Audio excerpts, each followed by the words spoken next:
দর্শক, ছুটির দিনে পর্যটনের খবর জানবো। সেই খবর জানাতে কক্সবাজার এবং খাগড়াছড়ি থেকে যোগ দেবেন সহকর্মীরা। প্রথমে যেতে চাই কক্সবাজারে, সেখান থেকে সরাসরি যোগ দিচ্ছেন সহকর্মী আজিম নিহাদ। আজিম।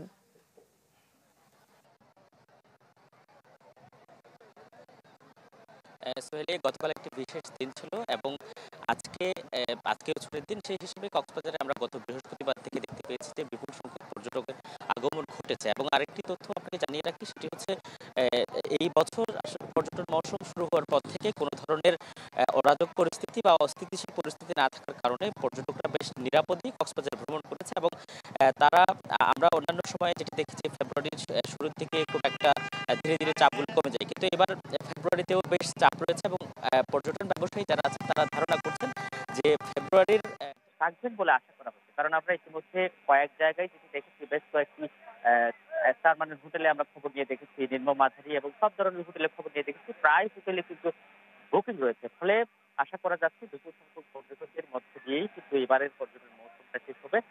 তবে আমরা নিরাপত্তা নিয়ে বেশ কিছু বিষয়ে আশঙ্কা করতে থাকলেও গতকাল এবং তবে আমরা কোনো ধরনের বিশৃঙ্খলা বা কোনো ধরনের আইনশৃঙ্খলা অবনতির খবর আমরা এখনো পাইনি। এবং সেই সাথে ব্যবসায়ীরা, পর্যটন ব্যবসায়ীরা গত কয়েক মাস ধরে টানা যে ব্যবসাটি করে আসছে, এর ফলে তারা যদি বলছেন যে এর আগে যে সংকটগুলো তাদের মধ্যে ছিল সেগুলো কাটিয়ে ধীরে ধীরে তারা এখন অনেক এই বছর যেহেতু ভালো ব্যবসা করতে পেরেছে, ফলে আগামী বছর যদি একইভাবে থাকে এই পর্যটন খাতটি ধীরে ধীরে ঘুরে দাঁড়াবে এবং কক্সবাজারের যে দীর্ঘতম সমুদ্র সৈকত আছে সেটি সঠিক ধীরে ধীরে ঘুরে দাঁড়াবে। এবং কক্সবাজারের যে দীর্ঘতম সমুদ্র সৈকত আছে সেটি সঠিক ভাবে এখানে পর্যটকরা ভ্রমণ করতে আসতে পারবে। তবে বিদেশি পর্যটক না থাকার কারণে এখানকার ব্যবসায়ীদের মধ্যে বরাবরই হতাশা বিরাজ করছে। তারা চাইছে সরকার যেন বিদেশি পর্যটকদের আকৃষ্ট করার উদ্যোগ নেয়। সোহেলি।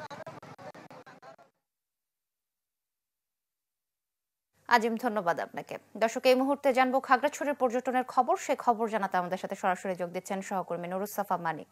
মানিক।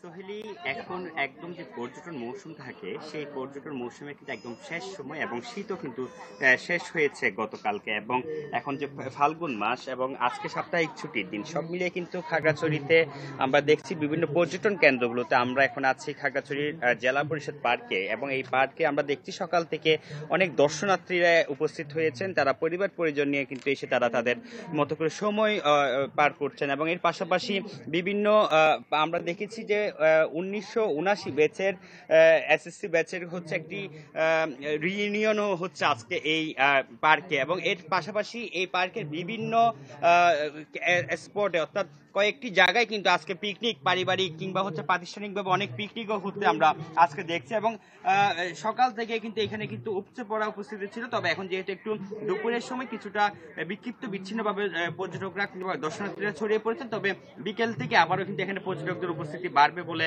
বলছেন এখানকার যারা দায়িত্বে রয়েছেন তারা। এবং বিভিন্ন জায়গায় কিন্তু এখানে আমরা দেখছি যে পারিবারিক মিলন মেলা কিংবা হচ্ছে বন্ধু বান্ধবদের মধ্যে তারা কিন্তু সময় উপভোগ করছেন। এবং এর পাশাপাশি সাজেক থেকে যেসব পর্যটকরা ঘুরে আসেন সাজেক থেকে, তারাও কিন্তু বিকেলে এইসব খাগড়াছড়ি জেলা পরিষদ পার্ক, আলোটিলা, রিসাং, ঝর্ণা থেকে শুরু করে অন্যান্য যেসব পর্যটন কেন্দ্রগুলো রয়েছে সেখানে কিন্তু তারা ভালো সময় পার করার জন্য তারা কিন্তু আসেন। এবং আমরা দেখেছি গতকাল যে ছুটির দিন ছিল, ভালোবাসা দিবস ছিল, আলোটিলা জেলা পরিষদ পার্ক থেকে শুরু করে সব জায়গায় কিন্তু পর্যটকদের উপস্থিতি ছিল এবং সাজেকেও কিন্তু ব্যাপক সংখ্যক পর্যটক হয়েছে। এবং পর্যটক সংশ্লিষ্টরা আশা করছেন যেহেতু এই পুরো মাস সময় পাবেন তারা, রমজানের আগ পর্যন্ত তারা ভালো ব্যবসা করতে পারবেন বলে তারা আশা করছেন।